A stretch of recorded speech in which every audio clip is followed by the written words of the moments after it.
The Lost Marvels of Thonis-Heracleion. Unearthing the legend of Thonis-Heracleion, a tale of an ancient city submerged.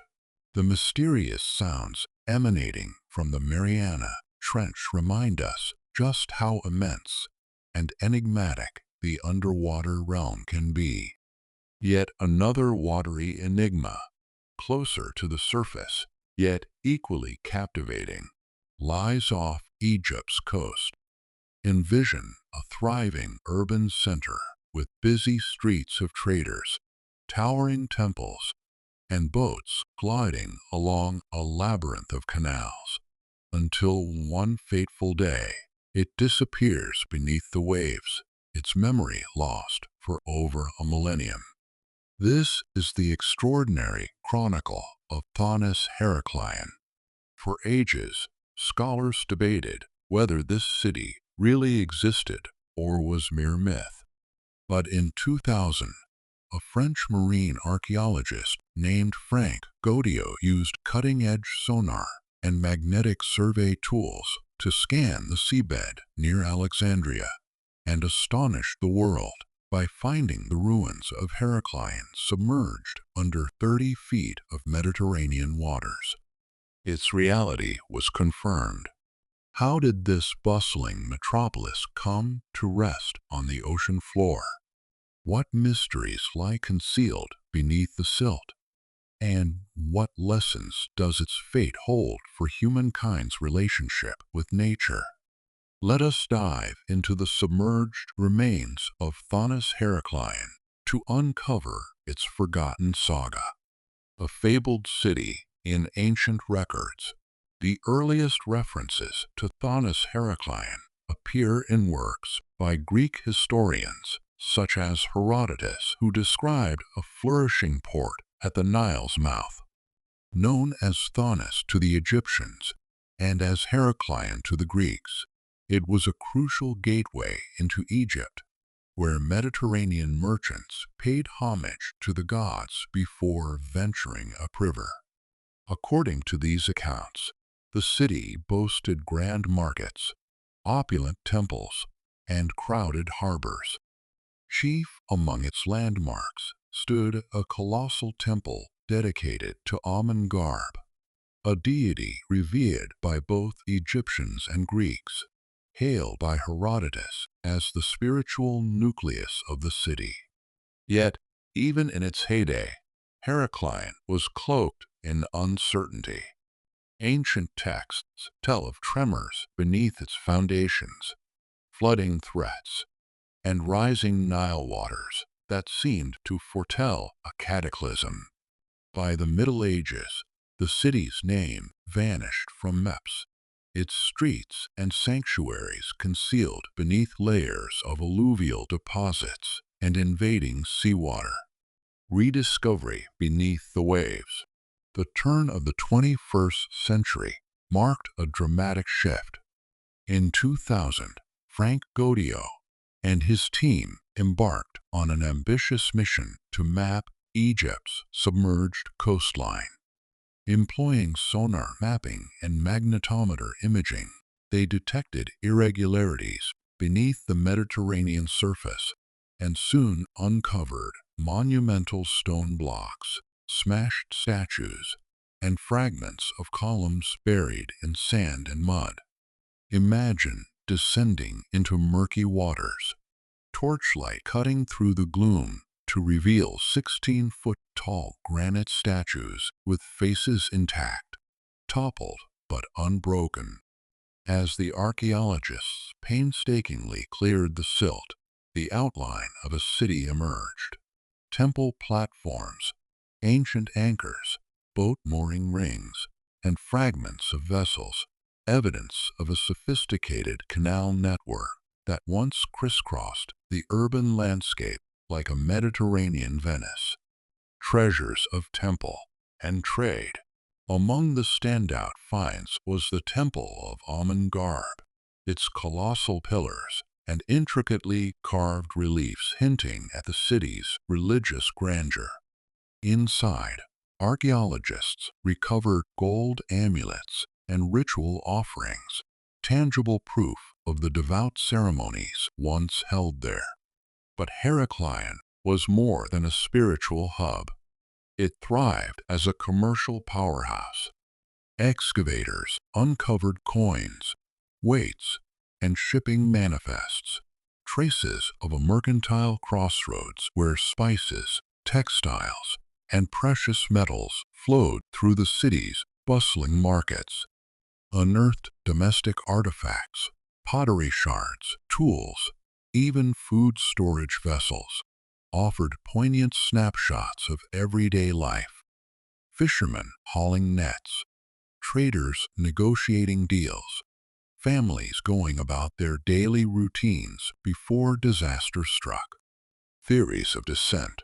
Archaeological evidence points to gradual subsidence as one factor in Heracleion's decline.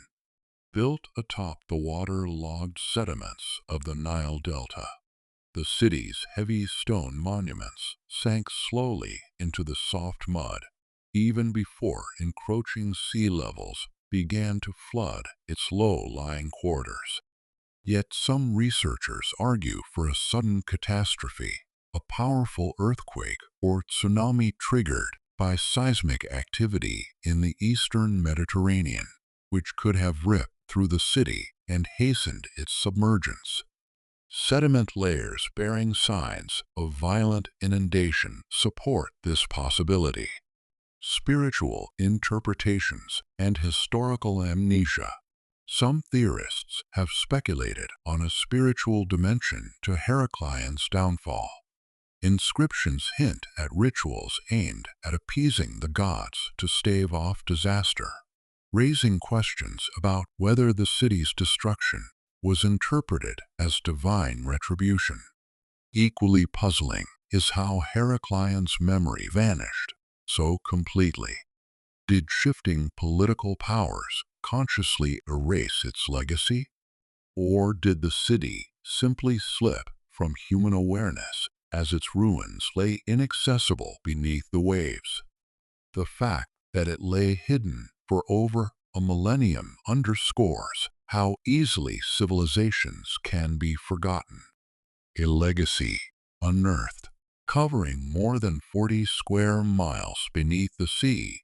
The site of Thonis-Heracleion remains only partially explored, inviting tantalizing possibilities of undiscovered temples, inscriptions, and artifacts. Each new excavation reshapes our understanding of this once great city. Beyond its archaeological significance, the story of Thonis-Heracleion serves as a powerful cautionary tale. Rising seas, unstable ground, and unpredictable natural disasters, the same forces that claimed the city millennia ago, still challenge coastal societies today in an era of climate change. Today, the submerged ruins of Thonis-Heracleion are a protected archaeological preserve. Divers and researchers continue to recover relics and piece together its narrative, offering visitors a glimpse of a civilization reborn from the depths. As we leave the waters of Heracleion behind, one question endures. What other lost worlds lie waiting beneath the sea, silent guardians of ancient stories yet untold? The abyssal enigma of the Dragon Hole, unveiling the hidden legend of the Dragon Hole, a voyage into an undersea mystery. From the Atlantic's shadowy depths, where the haunting tragedy of the Ara San Juan still resonates, we journey now to a distinct maritime marvel buried within the South China Sea. Known to locals as the Eye of the South China Sea, the Dragon Hole plummets more than 1,000 feet into darkness. What wonders lie hidden in its inky depths? Does it stand merely as a geological oddity, or might it harbor secrets that reshape our understanding of Earth? Let us plunge into the story of the Dragon Hole. Picture yourself amid the endless expanse of the South China Sea, where sunlight transforms the water to shimmering turquoise and calm rains. Yet, beneath this serene fog lies one of the planet's most enigmatic abysses. Centuries of folklore cloak the dragon hole in mystery.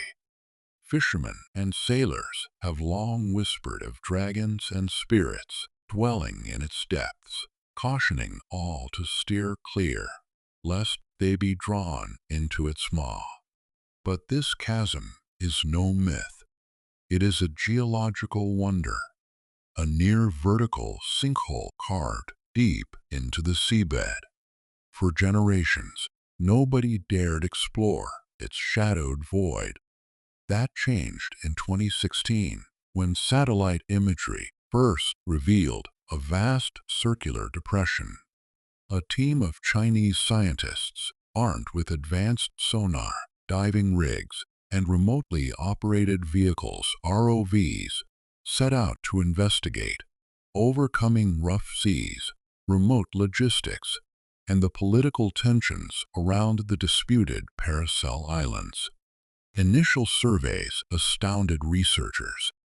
Measuring nearly 1,000 feet deep and more than 430 feet wide, the Dragon Hole instantly claimed the title of the world's deepest known blue hole, surpassing Dean's Blue Hole in the Bahamas. Yet the surface measurements were only the beginning. Deploying an ROV into the abyss, the team witnessed a dramatic metamorphosis. Fish and vibrant corals dancing in sunlit waters gave way to utter darkness by 500 feet below the surface. Here, the temperature plummeted and oxygen vanished, creating an anoxic realm where virtually no life could subsist. The camera lights revealed jagged limestone walls, fractured ledges, and sediment-covered formations, clues to a primordial undersea terrain riddled with possible caves or tunnels. At the bottom, the silence was profound, broken only by the whir of machinery. Sediment cores and water samples were retrieved, potential archives of ancient climate patterns, ocean chemistry, and microbial life. Indeed, blue holes often form during glacial periods when falling sea levels carve vertical shafts into coastal rock, later filled by rising oceans. Each sediment layer serves as a chapter in Earth's climatic saga. Scientists propose that the Dragon Hole's stark divide between oxygen-rich waters above and oxygen-starved depths below might mirror early ocean conditions billions of years ago, offering a window into life's origins. The creviced floor sparks speculation of hidden caverns containing untold fossils or minerals. Could an underground network connect the Dragon Hole to other sinkholes, forming a vast subterranean labyrinth? Beyond scientific conjecture, myths abound. Some insist the Dragon Hole is a portal to another realm, swallowing ships and souls alike. Ancient mariners may have marked it on sea charts as a sacred landmark or memento mori. Rumors link it to the fabled lost continent of Lemuria. Though no evidence supports such claims, they add to the abyss's mystique. Local lore recounts vanishings, fishermen who neared its rim, only to be claimed by invisible currents. While unverifiable, these tales are the perilous nature of the surrounding seas, where sudden storms and rogue tides conspire with the hole's magnetic pull. Despite 21st century technology, the Dragon Hole remains stubbornly aloof. Each discovery seems to birth more questions. Might novel organisms thrive in the anoxic abyss? What geologic forces shaped its uneven floor? Could it lie at the heart of a global sinkhole network, radically altering our view of underwater geology and oceanic nutrient cycles? Standing at the edge of that yawning void inspires awe and humility. It is a place where humanity's reach falls short, where advanced instruments struggle to fathom what lies below. For coastal communities, the Dragon Hole is not just a scientific quarry, but a site of reverence, a dark jewel that reminds us some secrets are meant to endure. The Dragon Hole stands as a testament to nature's grandeur and the enduring power of mystery. In a world mapped and measured, it remains a living cipher, silent, unwavering, inviting us to keep asking, keep exploring, and remember that for every answer uncovered, countless more await in the uncharted depths. Enigma of the Waratah. The saga of the USS Cyclops' disappearance underscores that even the grandest, most technologically advanced vessels can vanish into the sea without leaving a trace. Consumed by the immense, ever-shifting ocean, its fate remains an enigma that has perplexed scholars and explorers for over a century, offering only conjecture and hypothesis in lieu of concrete answers. Yet, the Cyclops was not the sole ship to succumb to such a cryptic end. Nearly 10 years prior, another majestic liner, dubbed the Titanic of the Southern Hemisphere, mysteriously vanished near South Africa's waters. The Waratah. Unlike the unadorned cargo carrier Cyclops, the Waratah epitomized luxury travel. Constructed for refinement and sophistication, she symbolized innovation and advancement, a vessel meant to master the seas.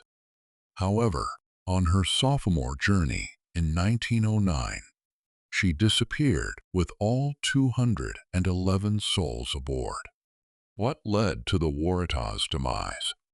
A structural weakness, a sudden tempest, or something far more ominous?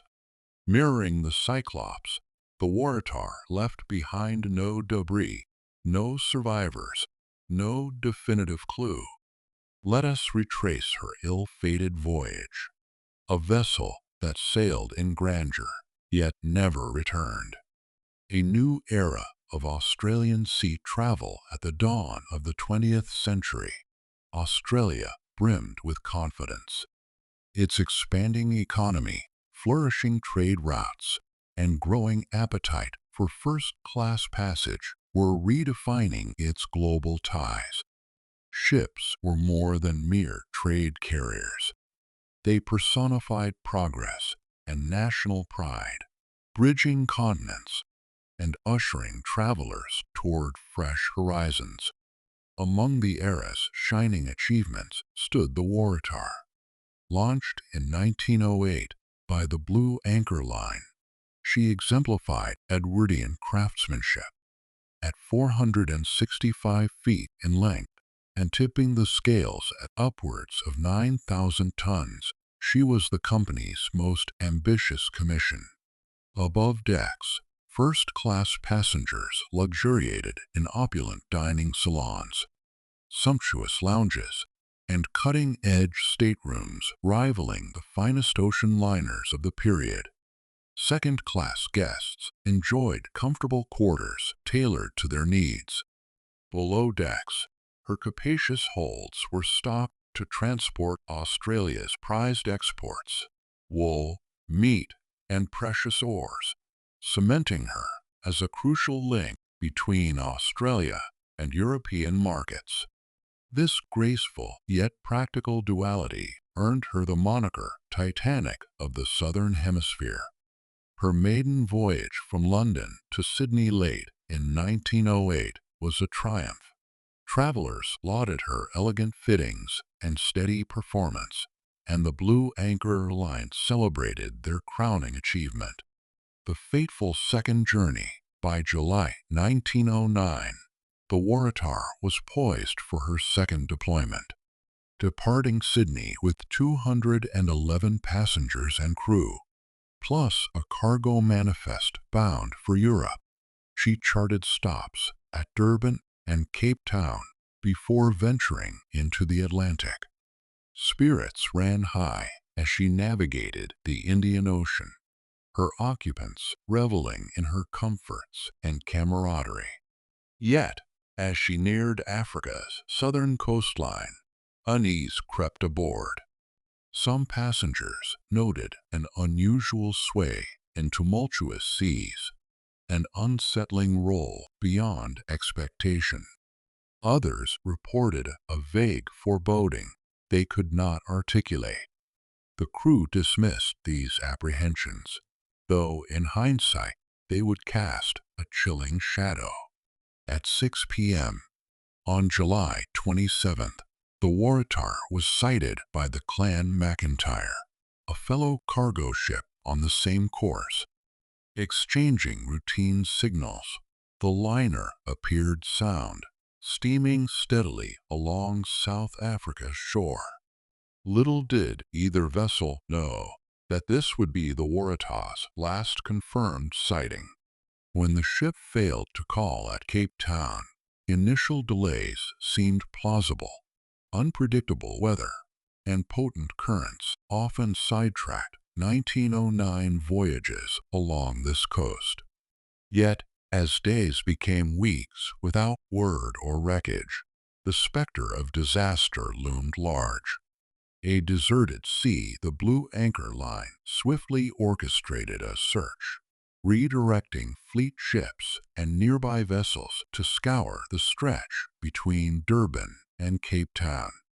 Crews combed treacherous shorelines for flotsam, life rafts, or survivors, only to find nothing. Their efforts were further thwarted by the Agulha's current, one of the world's most formidable, which merges with the Antarctic circumpolar current to form a perilous maritime gauntlet that often sweeps wreckage far afield or plunges it into deep-sea canyons. By late August 1909, optimism for a rescue dimmed. Rumors swirled of phantom lights at sea, igniting hopes that the Waratah drifted, abandoned yet afloat. Others hypothesized she ran aground on a hidden reef or isle, adrift and awaiting salvation. These tales, however, offered no tangible proof. September saw a second expedition, led by the steamer Wakefield, which retraced the Waratah's projected route, pausing at every danger zone in jest of finding a clue. Again, hope yielded only emptiness. Enduring mysteries and theories over subsequent decades, modern sonar sweeps and underwater probes have charted segments of South Africa's seabed, yet the Waratah remains elusive. The Agulha's bank's depths brim with centuries-old wrecks, complicating identification. Still, the Waratah's vanishing soul resonates in maritime lore as one of history's most haunting nautical riddles. Probable design failures. Contemporary accounts from her maiden voyage noted a tendency to list excessively and a pronounced top heaviness, signs of a high center of gravity ill-suited for storms. Combining lavish passenger quarters with voluminous cargo holds may have compromised her equilibrium. On her final crossing, she carried heavy consignments, tallow, coal, and machinery, and any shift during a southerly gale might have capsized her swiftly, precluding distress calls or orderly evacuation. Unpredictable ocean fury. The South African maritime realm is infamous for sudden, towering rogue waves, walls of water surpassing 100 feet that can sink even the sturdiest hulls. A single monstrous swell, falling upon a potentially unstable Waratah, might have overwhelmed and submerged her in moments. Navigational missteps. Captain Joshua Eiler was a seasoned mariner, yet human error cannot be discounted. A minor miscalculation in these perilous waters could have driven her onto uncharted shoals or hidden hazards, resulting in catastrophic hull breach. Speculation and legend, though some have posited foul play, piracy over her precious metals cargo. No evidence supports an attack, and piracy was uncommon in the region then. More fantastical theories propose supernatural forces or interdimensional vanishings, mystiques that, while scientifically unsubstantiated, under our fascination with maritime mysteries. The case for a lost wreck. Most experts now surmise that the Waratah rests in an uncharted trench off the Agulha's bank, her remains obscured by fierce currents and a clutter of ancient wreckage. Despite the advent of advanced sonar, remotely operated vehicles, and underwater drones, the search has yet to yield definitive proof. Modern technology and today's technologies, high-resolution sonar, ROVs, and AI-driven data analysis have revolutionized deep-sea archaeology. By scanning the seafloor, grid by grid, and deploying underwater robots to inspect anomalies, researchers can differentiate the Waratah from the detritus of centuries. Yet, the Agulha's current strength and the seabed's complexity pose formidable barriers. Funding deep ocean expeditions remains costly and requires compelling leads. A human tragedy at its heart, the Waratah's tale is one of vanished lives. The 211 passengers and crew, each with dreams and stories, abruptly cut short.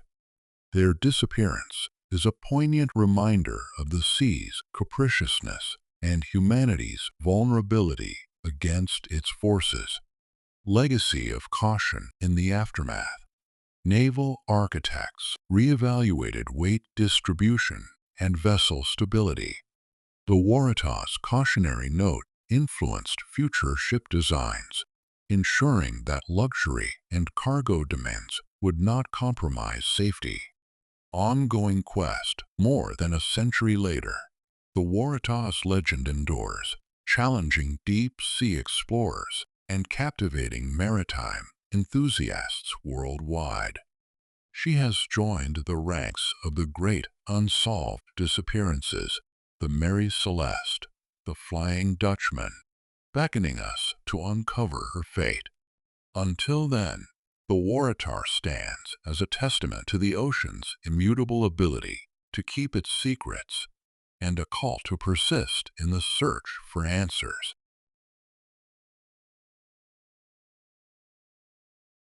Of Heracleion.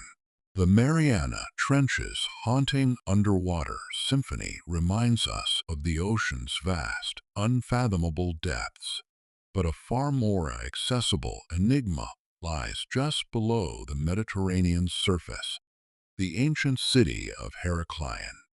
Picture a thriving port city filled with merchants, temples soaring skyward, and vessels gliding through winding canals, only to vanish, engulfed by the sea and forgotten for over a millennium.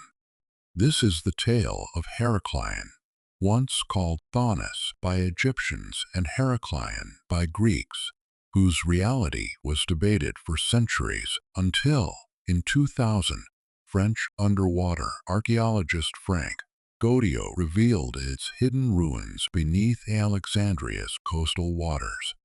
Origins and ancient grandeur mentioned by Herodotus and other classical writers.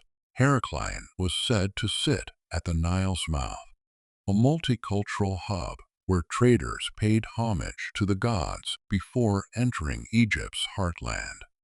Its wealth and prominence were embodied by a colossal temple of Amun-Garb, revered by both Egyptian priests and Greek visitors as the city's spiritual core. Yet, despite its splendor, Heracleion's foundations lay on unstable, waterlogged sediments. Ancient chronicles spoke of floods and earthquakes rattling the Nile Delta, omens of a looming catastrophe. From fable to fact, Godio's discovery in 2000, Godio's team surveyed the seabed off Alexandria using sonar and magnetic imaging and uncovered layers of silt-shrouded temples, statues, and canals beneath 30 feet of water.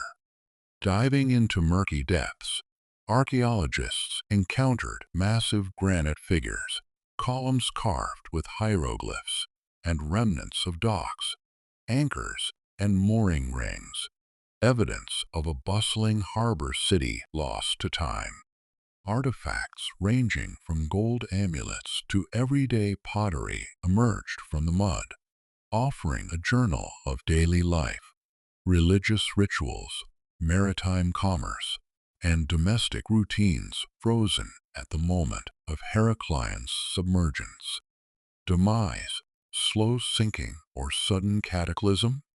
Excavations revealed slanted foundations and collapsed walls, signs of gradual subsidence as the delta's soft soils compacted under heavy stone edifices. Rising Mediterranean sea levels further inundated low-lying districts. However, traces of abrupt destruction, displaced blocks, and tsunami sediment suggest a violent event, perhaps an earthquake-triggered wave, finishing what centuries of instability had begun. Legends, lost memory, and rediscovery after its sinking. Heracleion slipped from maps and collective memory, overshadowed by Alexandria's rise. Only beneath the waves did its story endure, waiting for modern technology to bring it back into the light. Heracleion today, a beacon for underwater archaeology. Godio's work set a new benchmark for marine exploration, using high-resolution sonar grids, magnetometers, and ROVs to map over 40 square miles of ancient seabed. Each season uncovers fresh fragments, statuary, inscriptions, and architectural remains, fueling our understanding of this once vibrant polis. Lessons from a sunken civilization. Heracleion's fate underscores the fragility of urban centers built on shifting ground and subject to climate-driven sea level rise. An enduring warning as we confront modern coastal challenges. Echoes beneath the waves. The ARA San Juan. Not all underwater mysteries are ancient. In 2017, Argentina's diesel-electric submarine ARA San Juan departed on routine patrol with 44 souls aboard. Shortly after reporting a battery compartment malfunction due to seawater ingress, she vanished. Anomalous hydroacoustic signals suggested a catastrophic implosion, but the South Atlantic's depths eluded search efforts until 2018, when Ocean Infinity's AUVs located her shattered hull beneath 3,000 feet of water. The ironclad pressure of the deep left no survivors, and the discovery brought both closure and sorrow. Continuing the quest from Heracleion's sunken streets to the San Juan's final resting place, our oceans guard countless chapters of human endeavor and tragedy. As sonar, AI, and robotics evolve, we inch closer to illuminating these submerged secrets, testament to our enduring quest to understand the world below the waves. Abyss of the Dragon Hole to the sunlit waves of the Mediterranean, humanity's underwater mysteries captivate our imagination. Yet, in 1900, a storied treasure lay hidden beneath the Aegean Sea, untouched for over 2 millennia, waiting to be unveiled not by scholars, but by hardy sponge divers. The Aegean has long sustained Greece, its cerulean waters riddled with islands, trade routes, and cultural fulcrums, and, perversely, shipwreck cemeteries born of sudden storms or jagged shores. Off the remote Isle of Antikythera, between Crete and the mainland, local sponge divers brave the perilous depths, over 100 feet with primitive gear, to harvest sponges from the seabed. On an autumn day in 1900, under Captain Demetrios Kondos, diver Elias Stathatos descended first. Weighted by his diving suit, he plunged into murky gloom until his boots struck the ocean floor. Searching for sponges, he instead spotted unnatural forms, carved, polished shapes sticking from the sand. A submerged urban ruin?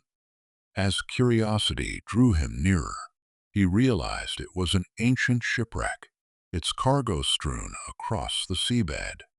Emerging breathless, Elias recounted statues, columns, pottery, and machine-like fragments. Though his shipmates scoffed, subsequent dives confirmed a trove of artifacts hauled to the surface: marble figures, bronze statuettes, glassware, and daily wares. Their catch would revolutionize our understanding of the ancient Mediterranean. At 150 feet down, then near impossible depths, the divers battled immense pressure and decompression sickness to recover relics that spoke of both artistry and commerce. Colossal marble gods and athletes, though corroded and shattered, revealed Hellenistic mastery. Smaller bronzes, like the serene Antikythera youth, bore intricate detail despite centuries underwater. Everyday finds, coins, amphorae, furniture fragments, hinted at a trade vessel en route from the eastern Mediterranean, perhaps Asia Minor or Egypt, bound for Rome. Amidst art and commerce lay the most astonishing artifact, a corroded cluster of wood and metal gears. Once cleaned, this fragment, now famed as the Antikythera mechanism, proved an ancient computational marvel. Its interlocking bronze gears and inscribed dials could predict lunar and solar eclipses, track planetary movements, and even chart Olympic cycles. A mechanical sophistication unmatched until medieval clockwork, it forced historians to rethink ancient scientific prowess. The Antikythera wreck remains one of archaeology's crowning underwater discoveries, a snapshot of Hellenistic life and innovation sealed by the sea. Beyond the masterpieces of art and daily implements, the mechanism endures as a testament to lost ingenuity and interconnected cultures. Yet, mysteries linger.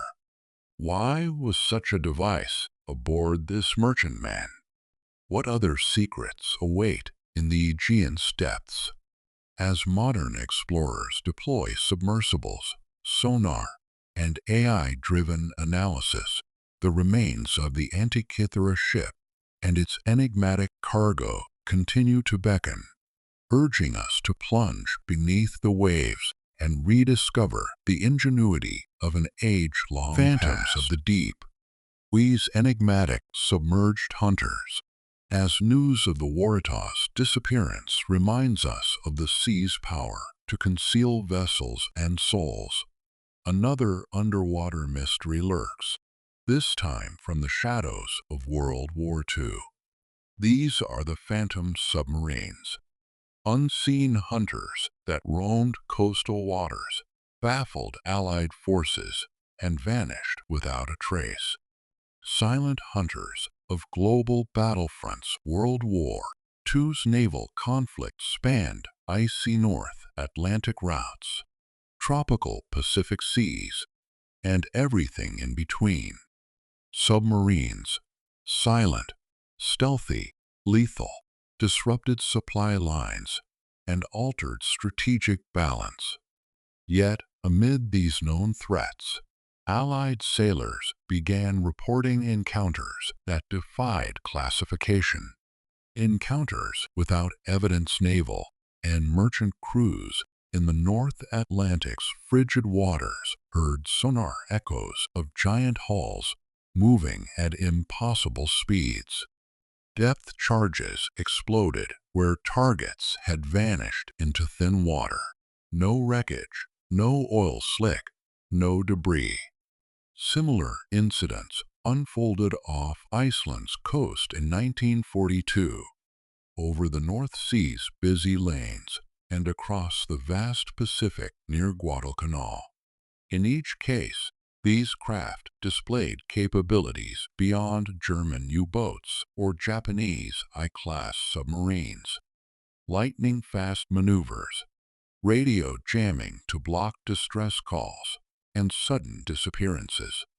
Crews reported eerie sensations, unseen eyes watching them, and flickering lights beneath the waves, only to find nothing upon investigation. A worldwide puzzle. Sighting hotspots included the North Atlantic's turbulent channels, South Africa's Agulhas current zone, and Pacific corridors near Japan and the Philippines. These remote, poorly patrolled expanses provided perfect cover. One chilling episode in 1944 saw a Japanese cargo vessel pursued relentlessly for 48 hours, only to be abandoned once Allied ships arrived, with no sign of the submarine stalker. Post-war revelations and records, even after hostilities ceased, declassified naval logs revealed additional unaccounted sonar contacts, yet never confirmed the vessel's existence. Official silence only deepened speculation. What were these phantoms? Experimental Axis prototypes? Covert neutral nation subs? Or something else entirely? Decoding the phenomenon, historians propose several theories. Advanced enemy prototypes. Germany's Type XXI U-boat and Japan's colossal I-400 sub carried revolutionary designs, electric motors for higher submerged speeds, and even seaplanes. Could these blueprints have produced clandestine craft deployed sparingly? Yet, reported speeds and agility often exceeded known specifications. Neutral or rogue operators. Nations like Sweden maintained submarines for surveillance, but deploying in wartime zones risked diplomatic fallout. Rogue privateers or covert missions might explain one-off sightings, but lack documented evidence. Natural and technical illusions. Wartime sonar had limitations. False echoes from schools of fish, underwater volcanic vents, or drifting debris could mislead operators. But consistent accounts of evasive action and radio interference suggest something more deliberate. Secret technologies. Some speculate that cutting-edge projects, later shelved or classified, tested underwater vehicles far beyond public knowledge. While tantalizing, no surviving prototypes or designs validate this theory. Psychological warfare.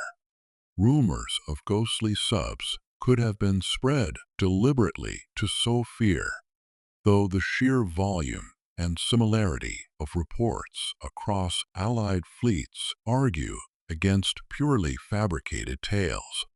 Legacy and lessons. The Phantom submarine saga forced Allied navies to upgrade sonar, refine anti-submarine tactics, and invest in countermeasures, advances that shaped Cold War naval doctrine.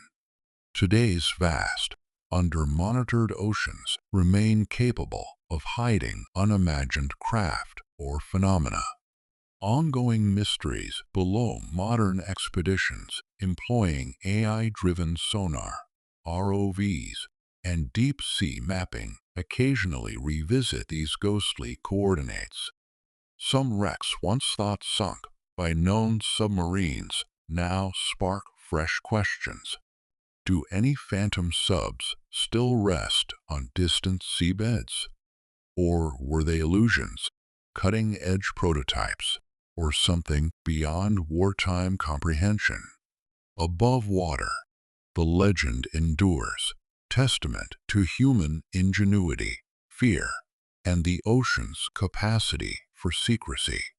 The phantoms of the deep remind us that even in an age of radar and satellites, the sea can still harbor enigmas that challenge our understanding.